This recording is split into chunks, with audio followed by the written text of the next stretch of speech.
Welcome to the Horror Hangout, a podcast where two bearded film fans watch the 50 best horror movies ever and then talk about them.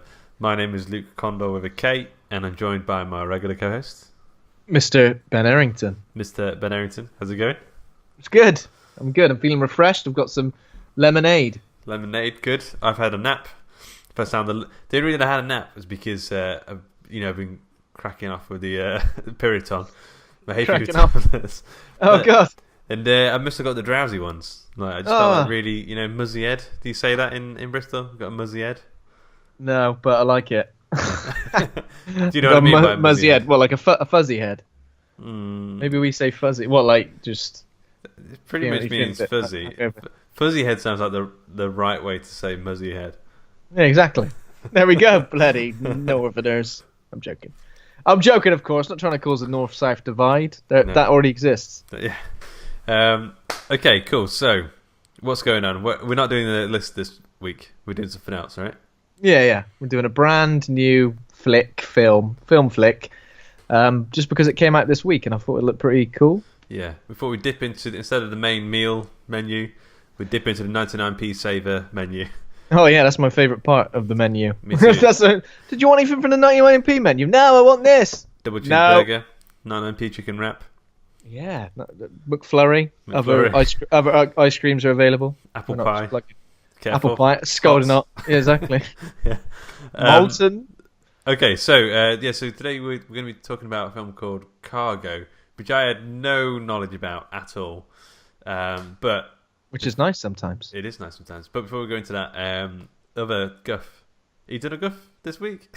Done a couple of guffs, Yeah. It's been one of those weeks.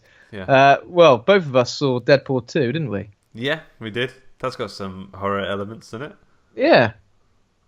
Yeah. The wood chipper and the Yeah. So I mean, gruesome, like proper over the top. Just as I probably liked it on a par with the first, maybe slightly less than the first, but yeah, there were some elements that didn't work so well. But I think all in all, it's a good romp and a lot of fan service throughout. For if you're a fan of like the X-Men comics or just slightly sort of niche mutant characters. I mean, Mojo World got a shout out, didn't it? Which I was like nodding along to. The one that I heard and I was like, I wonder if like the general audience is going to get that. Is the Rob Liefeld joke? What about drawing feet? Yeah. But it's good. I think I definitely want to see it again. Like I told you before, I think I went to the wrong screening because everyone was sort of like, it was a really hot day and it'd been like the Manchester run, and a lot of people have come straight from. They were still wearing like the numbers and stuff. Yeah. So I think everyone was kind of like, I can't be bothered to laugh. And then it just kind of made it sort of weird atmosphere where it was like being at a stand-up gig where the guy's kind of bombing on stage and he's still telling these dick jokes and you're like, but I mean it's still some really funny bits. The bit I don't want to spoil anything because there's one bit with, I just want to say, Basic Instinct. I think it's probably the best way I can codify it. I missed that bit.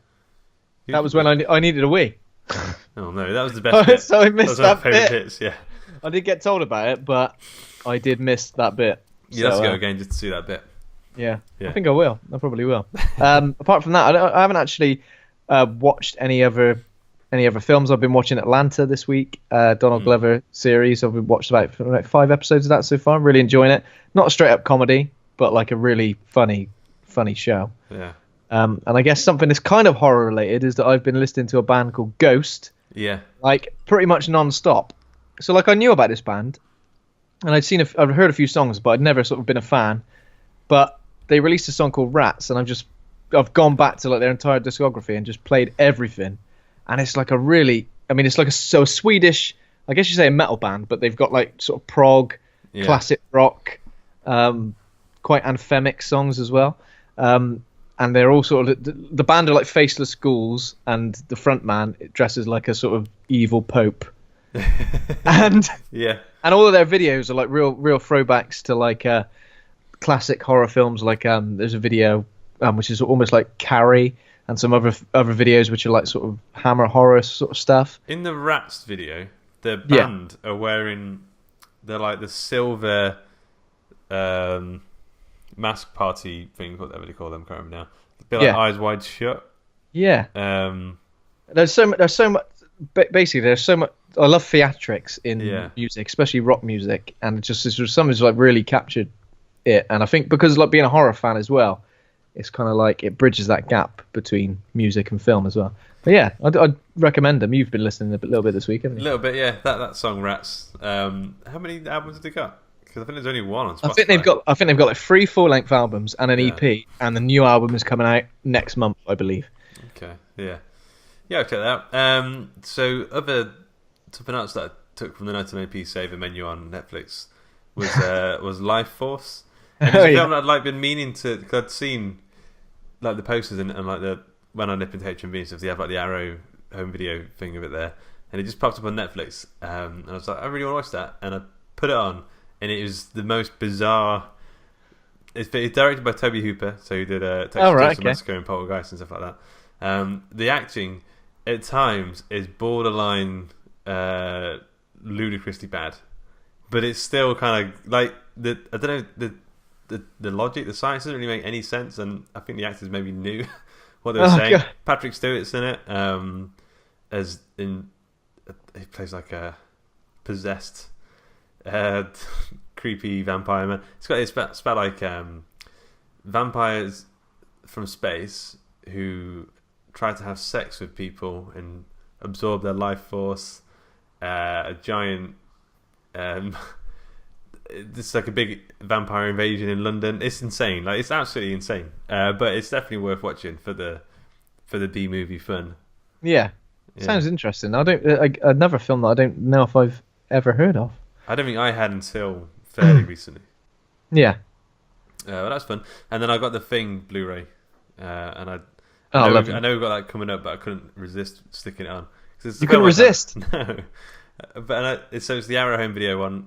It's it's like a Blu-ray quality. I've never seen this film look this good. Like it's just a great film, and I want to get myself reacquainted with it by the time we do the episode on it. Good idea. Yeah. So you're gonna watch it again? Yeah. When we do the wonderful. So you'll have all the insight when it comes to that. Unlike on this film, where I kind of still don't really know much of anything about it.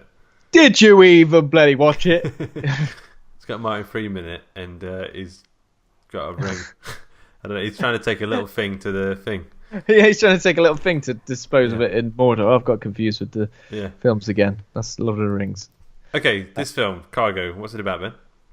So, Cargo is a 2018 Australian post-apocalyptic thriller film written by Yolanda Ramke and directed by Ramke and Ben Howling. That's a really good name for like any sort of horror director, isn't it? Howling. Howling. Yeah. Mr. Howling. Hello, Mr. Howling. How are you? Yeah. The film stars Martin Freeman, Anthony Hayes, and Caren Pistorius. The film is based on Ramke and Howling's short film Cargo, which was released a few years ago. I think it was 2013, possibly. So the basic, what's the basic premise of this film is that it takes place in South Australia? I think it takes place along the south coast of Australia. Yeah. So after being infected in the wake of a violent pandemic and with only 48 hours to live, a father struggles to find a new home for his baby daughter. Well. This is what Rotten Tomatoes say about it, and they have that like critical consensus bit. Cargo takes a refreshingly character-driven approach to the zombie genre that's further distinguished by its Australian setting and Martin Freeman's terrific lead performance, it says here. I thought it was pretty good. Martin Freeman, he's always good though, isn't he? 80% on Rotten Tomatoes in total. The user score isn't as good. IMDb says 6.4 out of 10. What do you reckon that is? So I can't say I'm going into this film. I'm just not excited about zombies at the minute. I feel like I've seen too many zombies. Like it's just I don't watch The Walking Dead. They're clawing at your door right now, and you're like, "Yeah, I've had enough of you lot." Jesus, yeah. But this film, I wasn't expecting to like it as much as I did. I think it hits all of the zombie beats that we already know from all these other films, but it has quite an interesting flavour with the Aussie walkabout sort of element to it, and the relationship between Martin Freeman, his daughter, and this other character, this Aboriginal girl called Toomey, was really kind of like lovely. And by the end, like the start, I was like, it's just a fucking another zombie film, innit? It's just a fucking another zombie film. And then by the end of it, I was like, I had a moment. I was like, oh my god, bloody heck. Nearly in tears. I think it was good. It was like cinematography was great. Soundtrack was great. Obviously, Martin Freeman's performance was good. And even though, like, in terms of plot, I mean, it was kind of like an A to B sort of plot. Someone's traveling from A to B, comes across various threats, comes across various characters. It didn't do anything that was incredibly unique. However, it did feel unique. Like in terms of the threat that was coming from these zombies, it never felt like the same sort of threat in every other zombie film, which is like, they're gonna get closer, they're gonna get you in a minute, they're gonna shuffle, and they're gonna beat your brains. It kind of just felt like that wasn't the main threat. They weren't even that scary, were they? Really? I mean, there were scary moments in it from a couple of zombies, but they weren't even. No, and there were plenty of moments in this where the camera cut away at a moment that perhaps another film wouldn't have. Another film perhaps would have shown you a lot more, and this film was very good at sort of managing that fear and that threat without sort of slamming it in your face. Here's a horde of zombies coming towards you. So there was a particular some scenes in the start of the film which I thought were really well done, and sort of just that it was a weird one where, like, usually when zombies are about, you get a real sense that this is the end of the world, don't you? Yeah. However, with this film, you kind of get a sense that some areas of civilization are kind of carrying on as normal. Yeah. Some areas of civilization. I mean, obviously there's zombies about. Obviously the world isn't the same as it used to be. But there was just this vibe I got, which was almost like, if you can just move out of this area, there might be something somewhere where it's safe. Whereas in a lot of zombie films, you kind of think, well, everywhere's screwed. Everyone's dead.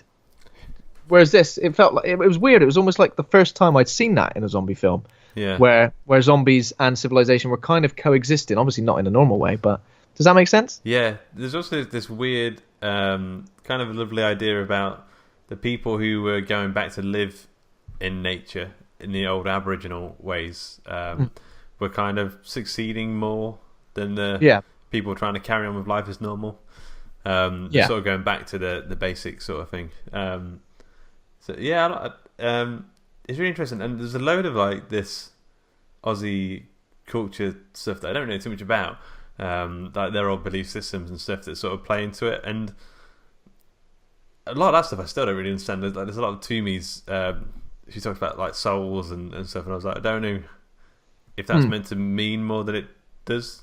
I don't know what they were saying with a lot of that stuff, but I liked it. It was weird. It made it a little bit more interesting than a normal zombie film.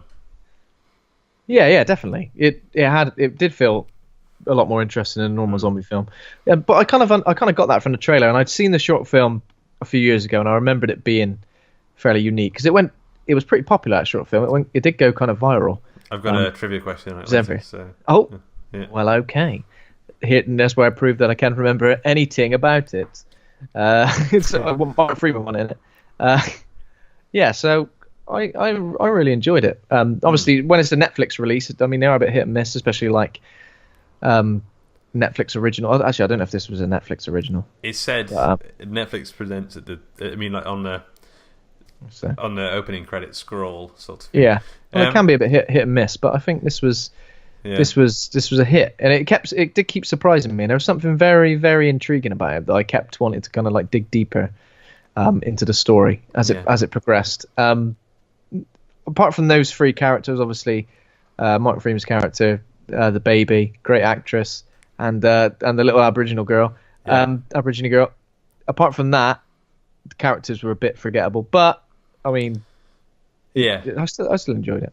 Martin Freeman has this like ability to elicit empathy so effectively, like, and he's done this ever since like The Office. Like, he's just able to make you just look with like one or two looks, you can instantly sort of feel sort of. He does this bit of acting, which I really like. I really like when he does this bit of acting. I'm gonna do it now, but obviously it can be difficult if you're just listening to this on audio.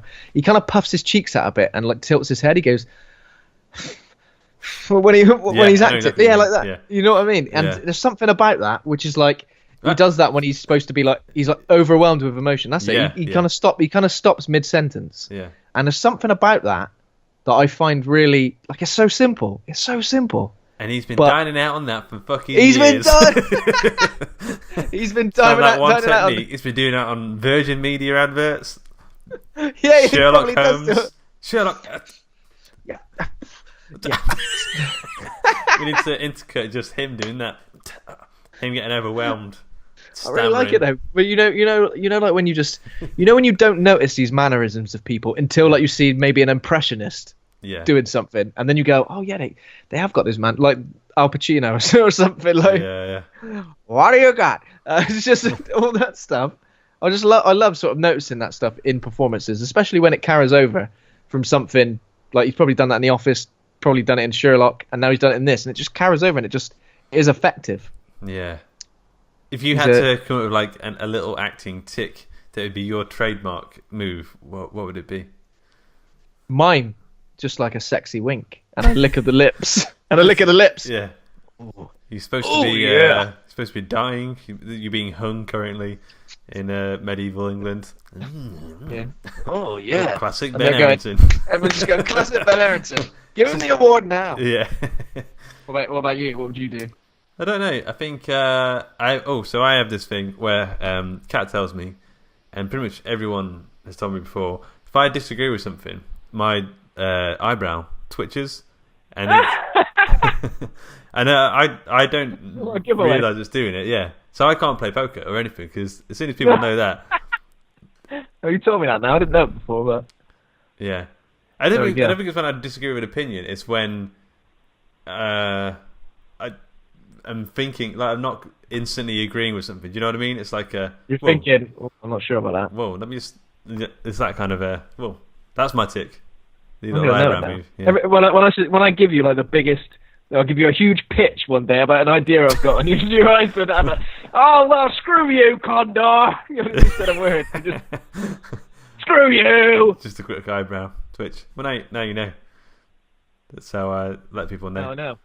Okay, so the key players in this film. Oh, by the way, Mark Kermode watched his review of this, so I like to get a professional reviewer's opinion, so I know so I know like what to say myself. Yeah. So Mark Kermode says it was horrible, and you go, well, actually, it was shit. Yeah. So Mark Kermode said it's definitely worth a watch. Oh. Yeah. Well, he's not wrong. He's definitely not wrong. No. Key players in this got Martin Freeman doing his. His name is Andy. We've got a girl called Susie Porter, plays his wife Kay. Don't worry about her, she's not in it for too long. Simone Landers plays this little girl called Toomey. She's of a Aussie background. And there's a guy called Anthony Hayes who comes in a bit later, plays a guy called Vic, who I think should have been, we'll get into it a bit more, but should have been more, what's his name, John Jarrett, I think his name is, the guy from Wolf Creek. He should have been more, because that guy is terrifying. He is very much like that. He reminded me of that. Yeah. Obviously, not just because he was Australian, because he did kind of look similar. Yeah. He didn't quite have that creepy laugh there. And also, there's a baby actress, but she's not been credited for some reason, so she must have done a poor job. And she's done a poor job. You'll never work in this town again! Is that a cigar? I like it. Yeah, well, it's just a little one.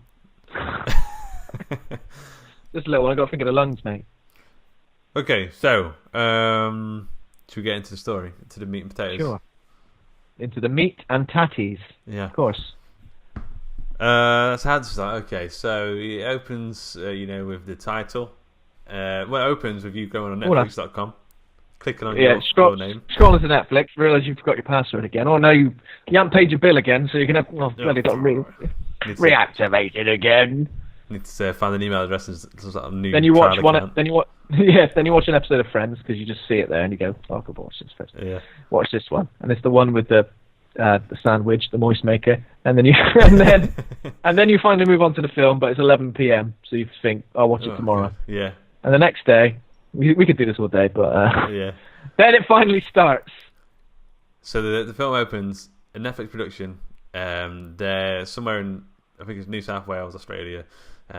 There's a boat going down a river. It's a houseboat. It's a very nice looking houseboat. Martin Freeman, he's in it. He's doing the driving. Got a woman called Kay in the back, the wife, lovely, doing her laundry. And then there's a baby knocking around. That's the way it should be, is what you're saying, isn't it? And then there's a baby knocking around, and as Martin Freeman's as he's driving. Oh, that's good. Yeah, is he doing the noise as well? That's another thing he can do. It's great noises. As he's going. Really good. Enjoying that. I've practiced it a lot. And that's why you have to have a nap. You practice doing the boat and you're like, lips are out of tired. sleep. My lips are tired. Yeah. As a driver, it all seems very normal. It seems like kind of just on like a holiday sort of thing. They're laughing and smiling. It's the standard day for them. And then they pass a family on the coast, and they're playing football, or they're eating cake or something. They've got like a constant birthday party going on. It looks like. Well, it looks like just a birthday party at this stage. They've got like a birthday party in the woods, and there's some kids with like hats on, loving life, and it looks like this is why it looked like normal life, because they're having a birthday party, and then Andy waves at them, and then some dudes like their dad just appears, menacing, and he shows weapon. Flashes his weapon, shows he's got a gun in his belt, which is a bit like, oh shit. It's a bit unnerving. Yeah. But yeah, that's obviously the first bit where you think, well, right, okay, things aren't all good in the hood. Yeah. So then Andy's like, driving off. Yeah. See you later. Get away from this guy with a gun. Yeah. And then they park up for the night. Like that. I really, when they move on to being in a car, I hope you continue. For God's sake. And when they're on foot. I haven't practiced that. Their feet, I guess it's like a... You'd be really good at... What's it called? Like Foley. Foley, yeah. So then they park up for the night. They drop the anchor, whatever they do.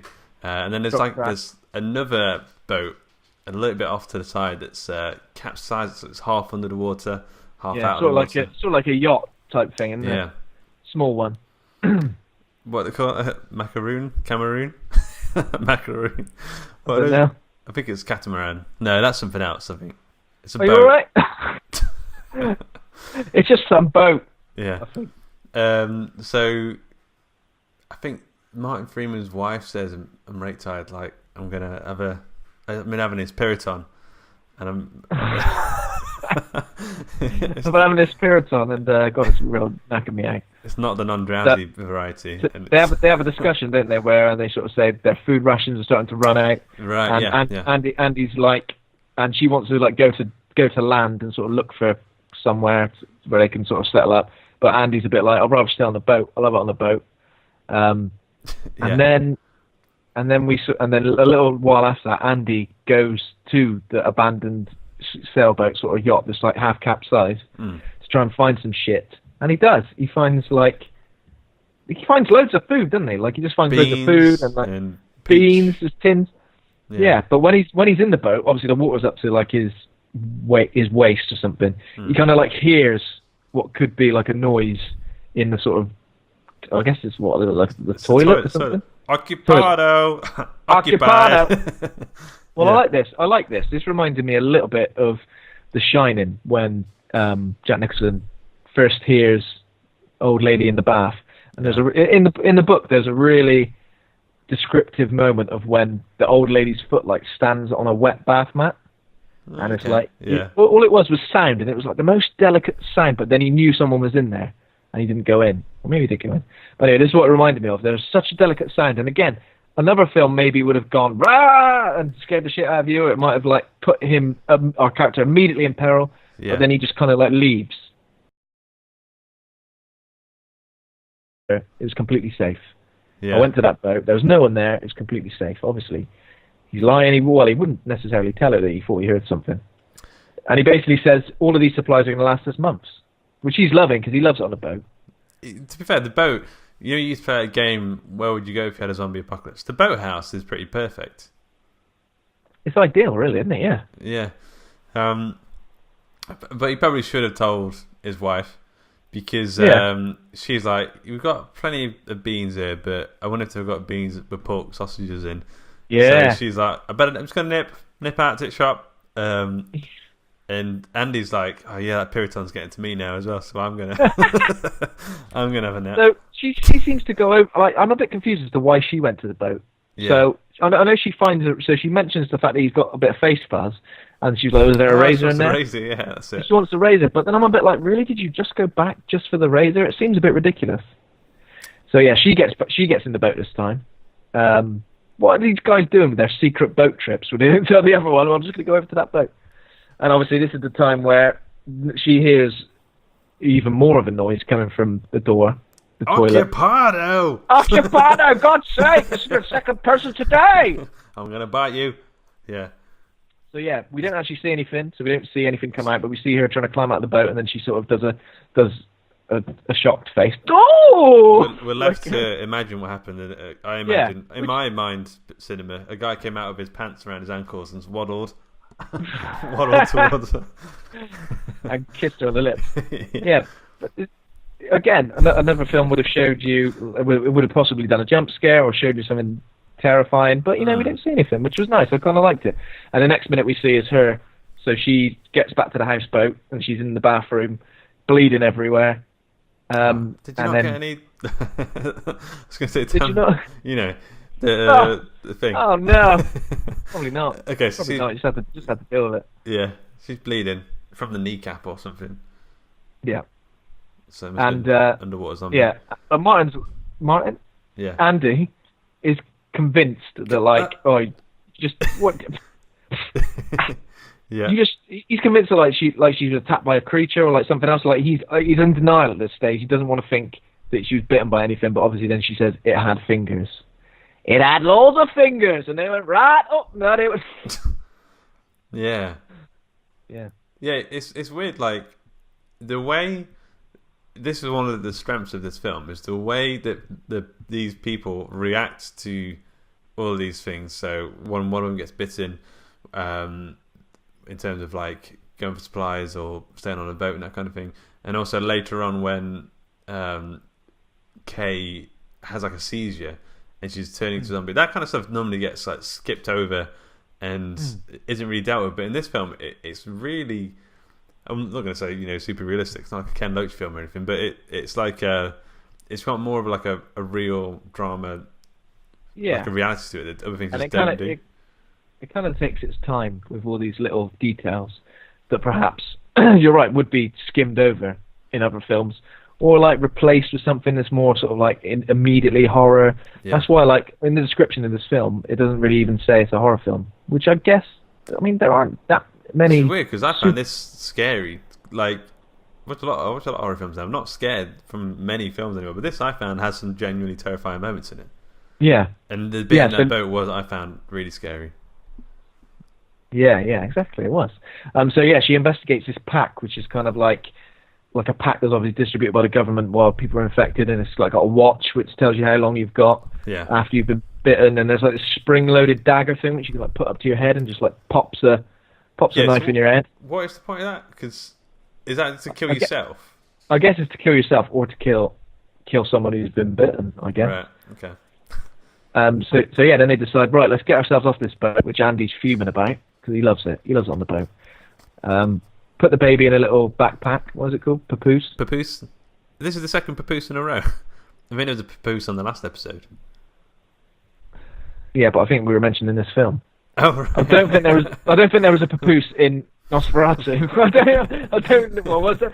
There was a bit where Nosferatu was in the papoose when he's on someone's back. Yeah, sicking up. So yeah. So then we kind of like sicken up. He's fuming. So then we get introduced to Toomey, the Aboriginal girl. She's like drawing in a sketchbook. She's drawing like someone's head in the ground. And then we see her like with a rabbit, like a dead rabbit, and she goes and slings it into like some sort of pit. Yeah. But it looks like it's just like a sort of gap in some rocks, and then she covers her ears while she hears like.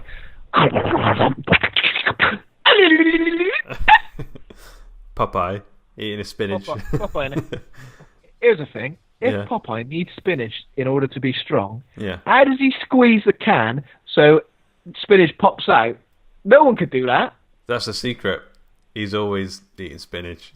Oh, right. It's like the Hulk. That's like, he's always angry. that's a continuity error.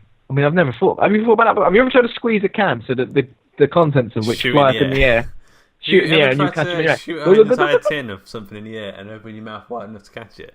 It's difficult.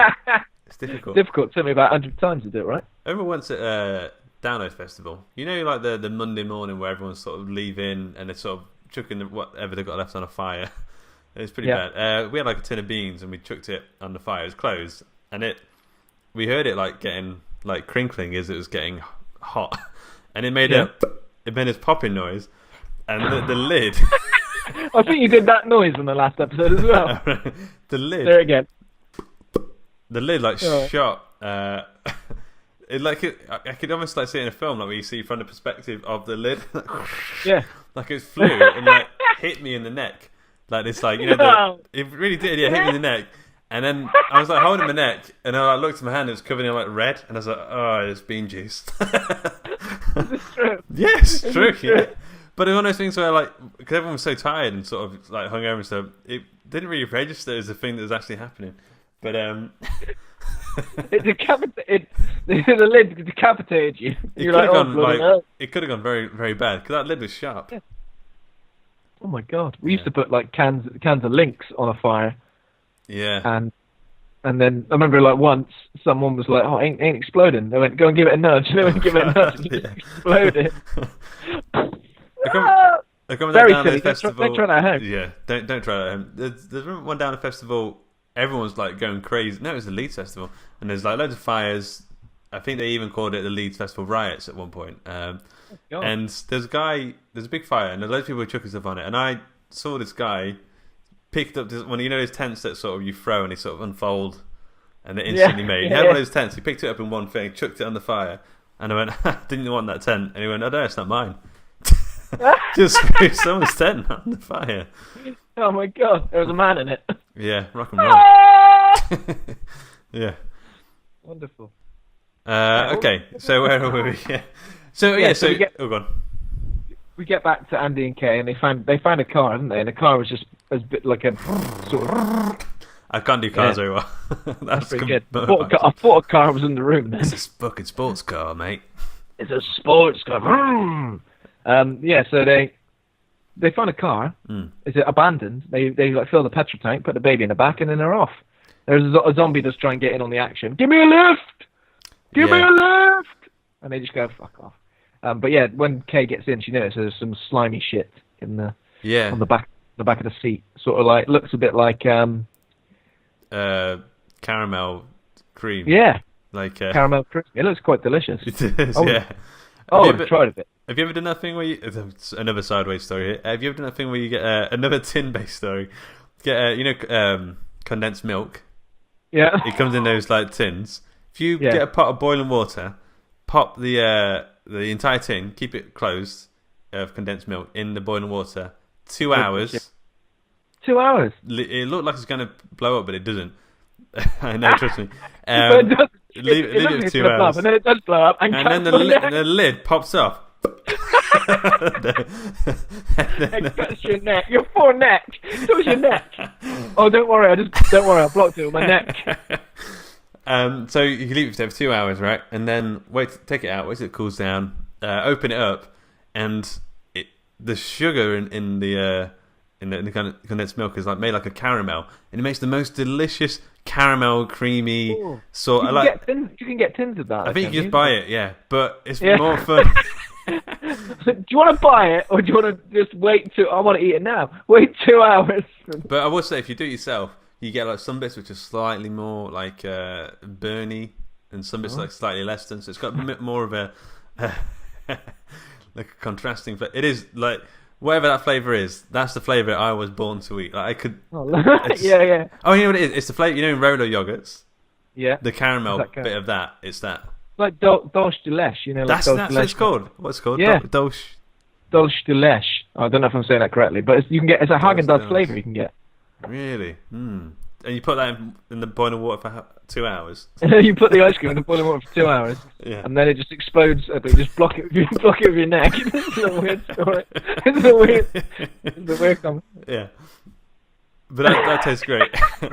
Okay, but that's what this looks like. This pus stuff that's coming off the zombies. I'm just thinking. Sorry.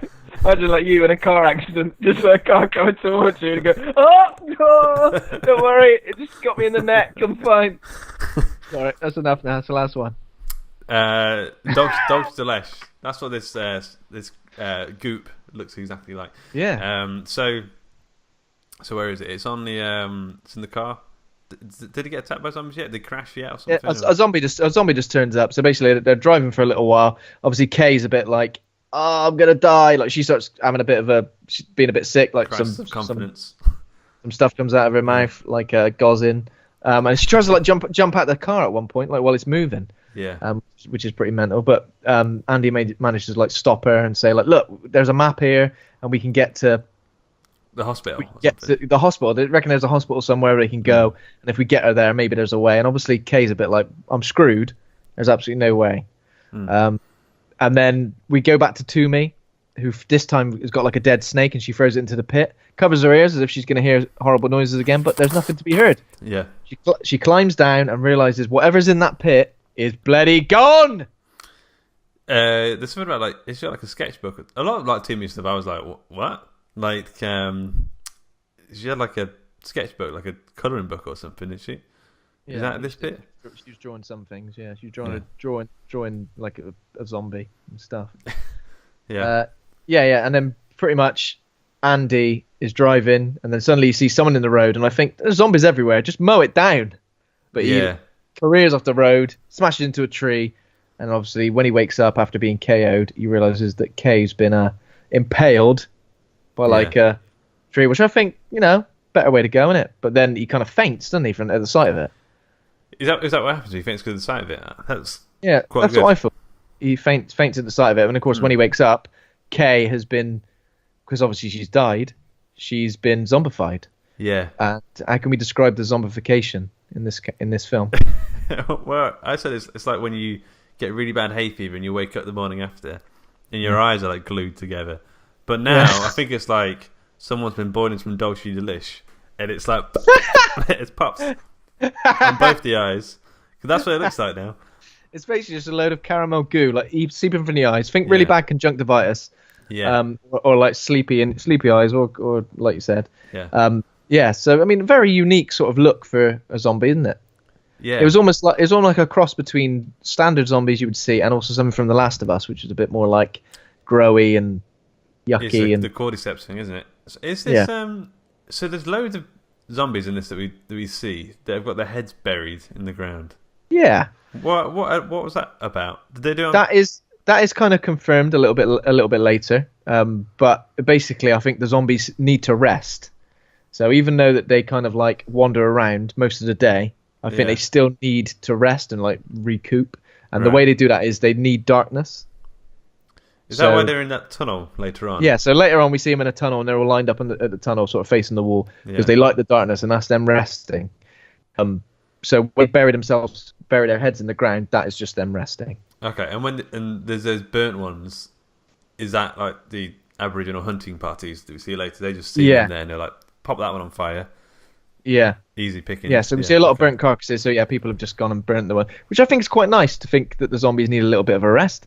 Because, that's a little bit more realistic as well, isn't it? Yeah. I like it. Yeah. Okay, so Andy, he passes out at the sight of this, his wife dying, basically. And as soon as he wakes up again, she's like completely zombified. He tries to get out, gets bitten on the arm. Yeah. He's well annoyed about that. Does he kill her? Or does he just leave her there? I can't really remember what happened. Because it is one of those things where it just cuts. Which I know what you mean. I do like it when it did that. It kept cutting past the action. Yeah. Oh no, he does use one of those poppy daggers on her, and he takes her bracelet and puts on it. Yeah. Because now he knows he's got 48 hours before he turns.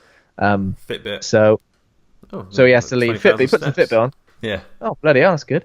Yeah. And then he basically leaves with his baby in the papoose. Well, and this is quite cute. He's kind of got a bottle of perfume which belongs to his wife, touch, and he sprays it around the baby to try and calm her. Which that's a proper emotion. Yeah. Yeah, because I don't think you feel the weight of like the character we've lost, and the fact that that's the mother of that girl and his wife. We don't really feel the weight of it too much because we've kind of been we've been along the ride with them, and this is the moment where you kind of understand what's actually happened. But then he sees the man, the zombie who caused their crash, and prepares to like take him out. He goes, "Hey, you there?" But then suddenly Toomey appears and says, "That's my bloody dad, you mug." That's her pet dad. She's her keeping pet him like a Tamagotchi. Exactly. And she cuts her hand to draw some blood and leads him away like, "Come and get a bit of this, you dirty bastard." And he does. Yeah. He does come and get a bit of, you can't get this, but he gets this. He gets it. He follows after it, yeah. It's from Borat, if people haven't seen that in a long time. Yeah. But, okay, so Andy, now he's got the baby in the papoose, and I think the car's wrecked, and I think he decides to go on foot, right? Yeah, so we get like the kind of Lord of the Rings travel sequence, him walking on various things and stuff. And he does make it to the hospital, but there's like pretty much no one there, just a lady. Hiding in the shadows. Yeah, exactly. It's the Red Skull. She like takes her head off. Yeah. So I was getting confused about the. I was reading over the summary and thinking, I don't know if I remember any of this. So Toomey, there's like a picture of Toomey. This woman knows Toomey. I think she even mentions it. Says you're right smart, that one. She's reet smart.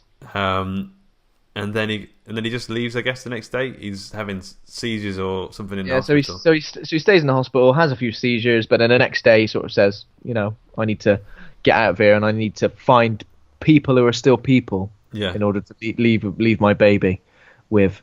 So yeah, when he's on his way somewhere, he sort of finds some outpost where like a guy is like somehow ended up underneath some barrels, like Mr. Bean or something. He's led there with like some barrels on him. Go, "Oh, Betty, help me, and I'll help you." This is a bit like how you introduce a character in a game. Yeah, exactly. You have to go over and tap X while the zombies are coming in. Quick. Yeah. So Andy like saves him from the barrels by like reversing his car. Doesn't he? He reverses his car and sort of. He gives him the car keys. Says, don't. Yeah. He says, "Don't you fuck me over." But obviously, and this guy seems like a fairly nice, normal guy, doesn't it? But then this guy, his name's Vic, isn't it? Yeah, Vic, he's got like a rifle. Yeah, he's kind of like the. He very much is a bit like the guy from Wolf Creek. Yeah. Lives in the outback, hunts lives off the land and that kind of thing. But he seems very normal and friendly all the way up to we meet his wife, who seems. A little shell-shocked, like there's something not quite right. I kind of thought at this stage she's not his wife at all. He's like forcing her to be with him somehow. Well, that is right. That's what happens, right? Is it? I don't know. Because pretty much. She wasn't his wife. I'm pretty sure we learned this quite quickly. That he. I see. Was out with her husband. And then, he came back alone and said, "No, he didn't make it, and now you're mine." Oh God, something like that.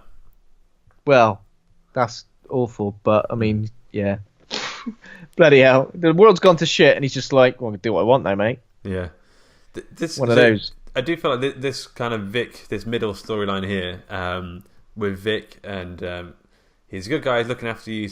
He says he seems like the kind of person you could leave the baby with.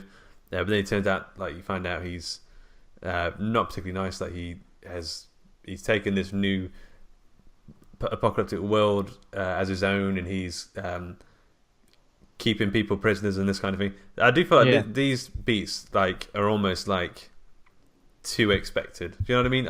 I would like to see something that's slightly different here, but because we've seen it 20 years later. That's pretty much the same element at the end. Yeah. That's true.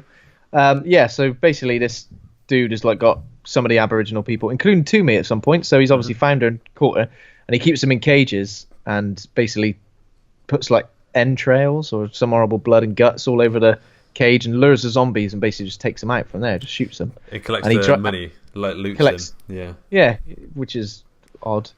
Odd. Oh, got a bloody Nando's card in here. Bloody quality. Nando's tonight. Tonight. Starbucks card. It's got 4 stickers already. Yeah. Oh, he only needs another coffee. Yeah. Score. So he gets at Andy to like shoot a gun, and then Andy realizes that he was shooting the zombies, but realizes that Vic's been keeping people prisoners. So obviously, then his moral compass comes into play, where he's like, "I don't think I can be party to this thing." And then we see like another Aboriginal dude who's like he looks well pissed off. The wise man, or whatever they call him. The wise man. He ain't happy at all. Smart. Yeah. Yeah. He never looks happy. He's just got on faces of constantly pissed off, but constantly disappointed with the world full of zombies. Fucking world. Fucking world. Yeah, and then obviously is Mrs. What's her name? Lorraine is not really his Mrs. She's like looking after the baby, and she noticed some goo all over the baby's belly, which is obviously the horrible zombie goo. So realizes that Andy must be infected. It's not called Dosh Lesh. And then Andy gets to a point where he sort of says to Lorraine, "Please look after my baby," and he's ready to kill himself, ready to put the old knife in his head. And Lorraine comes and says, "Don't do it, mate, you mug." And then Vic suddenly turns. He comes out and says, "What's bloody going on here?" Obviously, he's suspicious of Lorraine because he's forced her to be his wife. Yeah, it's not a good way to start a relationship because you're always going to be suspicious. No, it's not. Yeah. You'd be suspicious all the time. I know I forced you to be my wife, but do you still love me? Well, no, I never did. You forced it. Well, that's exactly what. This is news to me. Yeah, this is news to me. So he goes and knocks out Andy, hits him with the butt of his gun, and then basically locks Andy in a cage with Toomey, and they escape pretty quickly. Yeah, I mean they use their almost super easily. This is one of those what do they call those things in games where, like I said earlier, where tap X. Oh, like I know what you mean. It's like a. Are you doing a Martin Freeman impression? It's like a mini game type thing, but I know what you mean. Yeah, tap X, no hold A, or whatever, and they get out way too easily, and they run away. The zombies in this aren't that scary, and also you know, like the guts and stuff that's sort of hanging around. There's also like rotten skin and stuff. I think I'm maybe just completely desensitized now. Because it holds no like thing over me at all now. Whereas there's one point when I used to look at it and go, "Ugh, it looks like real." Oh yeah, guts. But is that just? I know. I'm like, that looks really tasty actually. Delicious. Fancy sausages. But is that like? Like, have we seen too many zombies? Is that because like The Walking Dead is doing it on TV? Maybe. Probably, yeah, because we've seen loads of horrible stuff. You know what I mean? We've seen the worst of the worst. We've seen people covered head to toe in guts and muck and. Well, saying that Day of the Dead still made me go. Like, there's some bits in Day of the Dead that still got to me. Oh yeah. Yeah. That's because it was practical effects and it looked really gruesome. Yeah. So they basically go. Andy and Toomey go back to sort of rescue the baby, and Lorraine even helps them. And when they're trying to run away, obviously Vic is like, "Bloody hell, you twat!" Yeah. Tries to shoot him, but Lorraine gets in the way and he shoots her. She gets in the way of the bullet. She catches the bullet with her neck, like how I do with lids and things. She catches. You saw the bullet go in and then out of her neck, and you went, "Phew, she's all right." Yeah. So she's fine. So she's like, I don't know, sleeping that one off for a bit. Piriton, probably, I imagine. And so Andy, Toomey, and is her name Rosie? Rosie, the papoose person. She's in the back, and then they're running away. And they hide, and they have to keep the baby quiet while Vic is like driving around, going, "Where the fuck are you, you bastards?" He says a couple of racist things about Toomey. Yeah, he does. He lets his true self come out now. He thinks that the world's gone to shit. He's like, the pay gap is a lie. The pay gap is a lie. Build the wall. Just saying loads of shit like that. Yeah. Gets his Donald Trump hat out. He's off his nut. You're on Australia, you idiot. Yeah. So yeah, they spend the night somewhere. After that, and then this is weird where they spend the night in sort of like this sort of weird alcove. Freaked me the fuck out. This bit. This was freaky. Yeah, this was freaky. So Toomey wakes up to find Andy like rubbing his face against. What is he rubbing? Chewing the scenery. But it sounds like it's like biting on the rock. But you don't see, and there's like blood all around. So he must have just been like cutting the hell out of his lips and tongue and stuff. Because I don't know what was going on. But... Or there was already blood there, and he was like licking it. Okay, that makes more sense. But in my mind, it's still pretty fucking. Yeah. It just freaked me out. Either of those things would have been good. Yeah. effective. But yeah, he's kind of like he's not turned. He's kind of like, but he's obviously having an episode. Yeah. Yeah, it's cool. It's cool. It's not like you instantly turn and you're a zombie in this film. It seems to be a bit more of a transitional period of like little episodes where you space out and chew walls and stuff like that. So, and then at this point, they go to find. So Timmy's like, "Look, we can sort your people out. We can sort you out. Something. We used to find the clever man. We used to find my dad and all this stuff. But then they do find her dad, and he's dead, and he's been buried in the tree." Apparently that's the way they like to be buried. I don't know about you. I mean, would you like to be like buried or cremated, or would you like to be stuck on the top of a tree collecting stuck on top of a tree sounds like a right laugh. Yeah, your family could climb you. It's a gift that keeps on giving, even when you're decomposing. Wouldn't you get like eaten and stuff by birds? Yeah, you probably would get eaten, but you get eaten underground as well. Have you seen that? I saw a video. It's like Tibetan mountains or something like that. These like Mongol type people who their burial ceremony is to throw their dead up onto this hill, where like hundreds of these I think there might even be condors come and just hunt and peck away at the bodies, and then within a matter of minutes, there's just the bones remaining. And then actually no, they did it in Metal Gear Solid with what is his name? Vulcan Raven? With Vulcan Raven. Yeah. I was going to say Vulcan Raven. I was like, that name sounds way too cheesy than I remember. Hey, all Vulcan Raven. Sniper Wolf is fine. Yeah, that's quite good. I like that one. Vulcan Raven. Yeah, we just get two different birds and stick it together. Vulcan Raven. Wait, is this a real thing? You need to show me the video. Yeah, I'll try and find it. But it's freaky. Like, just the way that how quickly these birds... But they do leave the bones. Vulcan Raven is like there's nothing left apart from like a little puddle of blood. Yeah. Apart from his eyebrows. Little caterpillars. Little caterpillars crawling off. Yeah. Okay. So Timmy's dad's buried, and then she's like, I'm not going anywhere anymore. You can go wherever you want. And Andy's like, well, me and Rosie, we're heading off we're going to go find those people by the river we saw at the very start of the film.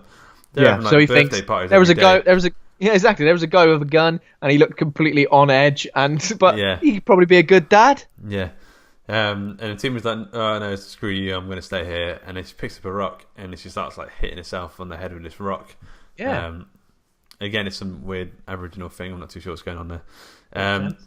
But are they Aborigines, the Australian natives? Okay. So I'm sure I'm saying the right thing. Yeah. Aboriginal. Yeah. Or Aborigine. I think both is fine. Weren't the Aborigines the ones that Yeah, because they had the boomerangs and they got slaughtered by the rifles. That's right. Okay. Yeah. So I'm not laughing at that. No, yeah. She says like if once the pain's gone in my head, the pain will be gone in my heart, and that's sort of like the way she deals with it. And then Andy says like, right, okay, well we're off. And then as he's walking off, he has another of these episodes, passes out. He starts like going to bury his head in the sand. Yeah. I like that. There must be some sort of symbolic, sort of metaphorical thing about that. Yeah, I bet there's something in sort of zombie lore about that, like the voodoo. And then when he comes around again, Toomey is like, "All right, I'll go with you. I'm looking after the baby." And then they're like best friends by this point. Yeah, they've really bonded. They have. Yeah, when they go back to. So they go to find the family, and they do, but the family have like basically agreed on a suicide pact. So they're having a lovely birthday party. Two kids. I don't think the kids would have. The kids were well up for the suicide pact. It was their idea. Yeah. So Daddy, the guy's got. Why don't we do a suicide pact? Not today, please. I really want to do a suicide pact. All right, after dinner. Yeah. Yeah. So the guy says he's basically got 6 bullets. So he's going to kill himself and his family, and you take these 2 last bullets to kill yourself and your little baby, which is pretty brutal, isn't it? But obviously Andy doesn't, and as he's walking off, he hears the gunshots in the distance. Yeah, that's pretty good. The dad shoots himself like right behind him as well, which is pretty pretty horrific. It reminds me of pretty The Mist, horrific, in a little way. Yeah.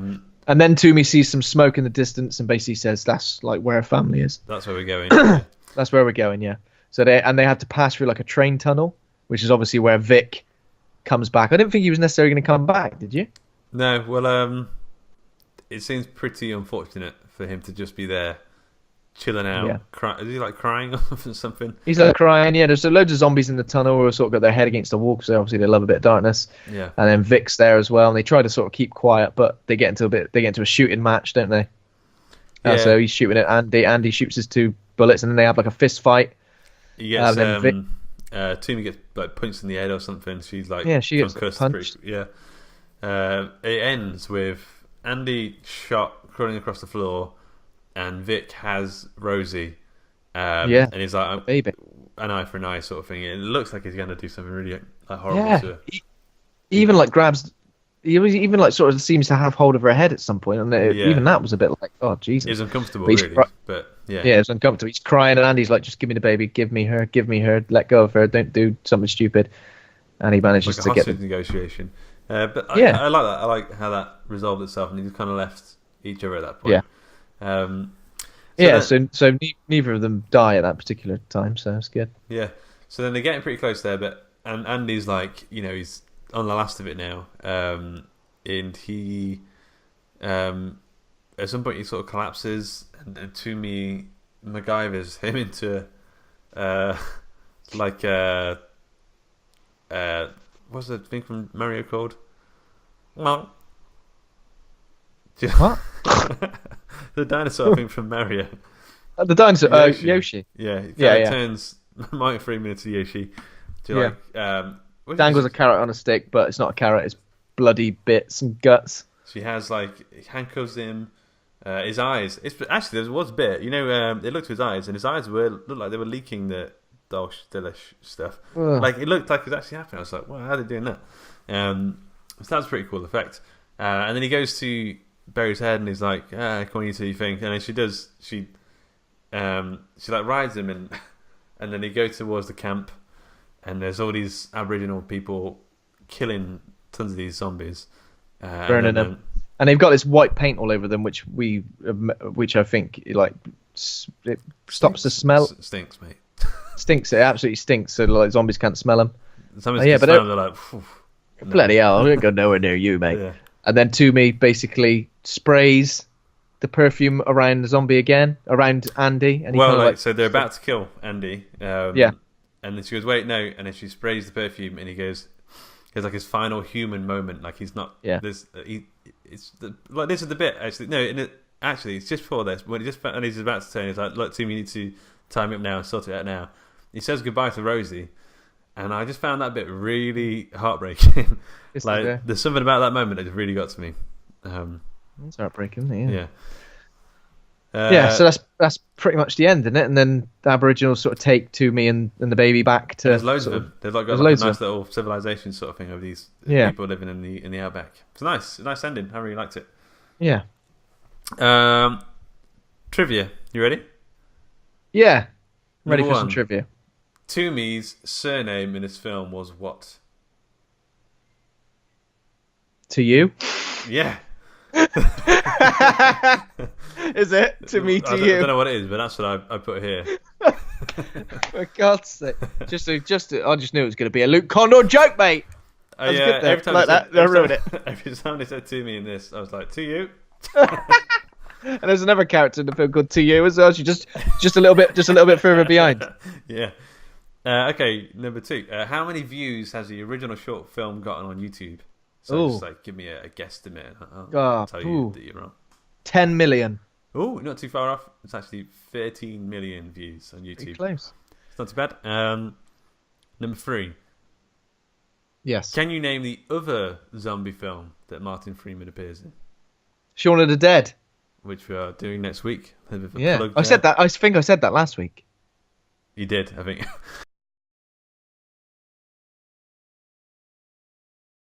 The trivia. All right. Number 4.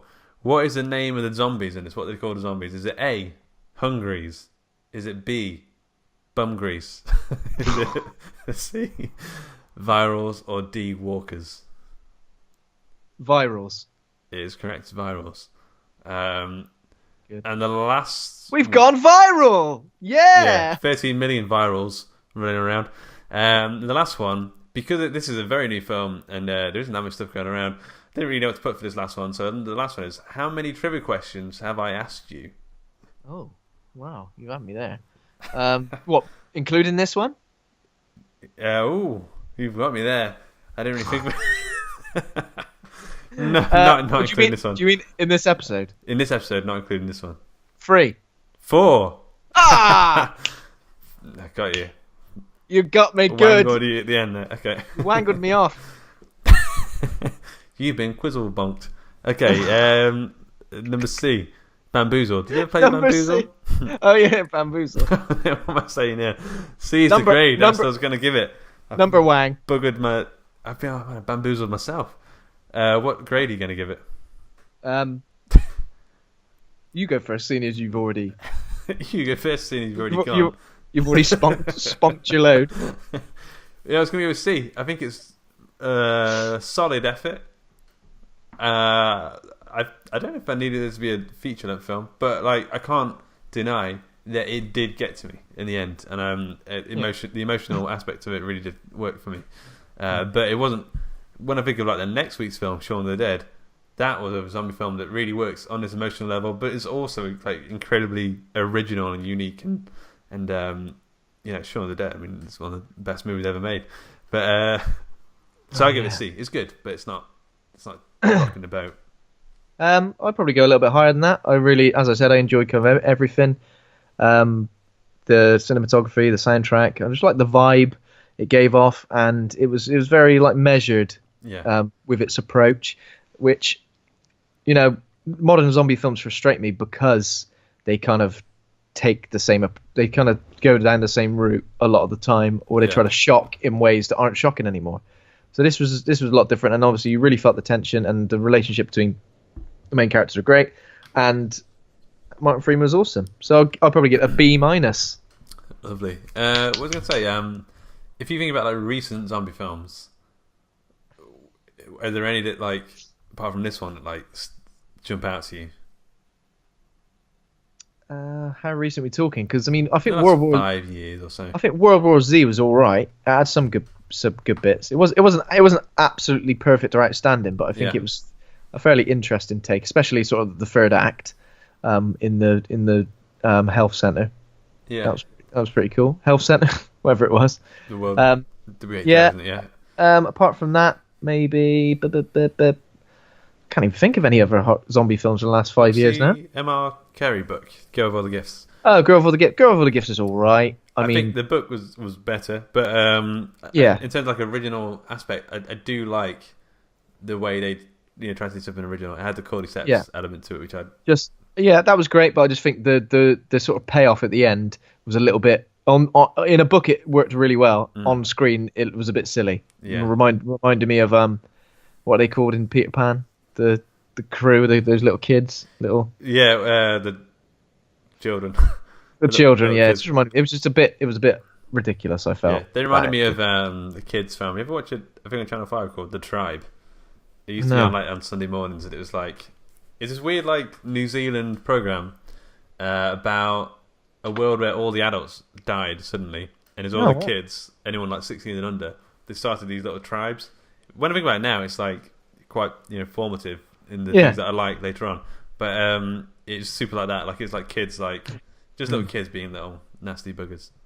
I mean, sure, there's plenty more, but apart from that, they're the ones that jump out at me. Yeah. But yeah, this was good. I liked it. Yep. Okay. So next week we are jumping back in the list. I think we're going to jump into the next zombie film, Shaun of the Dead. I haven't seen it in a long time, and I went for a period of watching it all the time, every day. Yeah, I've not seen it for a little. In a row. I've probably not in a row. I've not seen it for probably about 3 days. No. Good, quite a few years, I'd say. Yeah. Yeah. So the show is brought to you by Hawk and Cleaver. Head over to hawkandcleaver.com. Become a patron over at patreon.com/Hawk and Cleaver. Thanks to Kovac Cameron for our theme music. Thanks to Acast for hosting the show. Thanks to the listeners. If you enjoyed the show, give us a 5-star rating and review in iTunes. And remember to hit subscribe. And thanks to my co-host Ben for being a real horror dude. Thank you very much, Luke. All right. We'll talk to you soon. Bye-bye. Bye.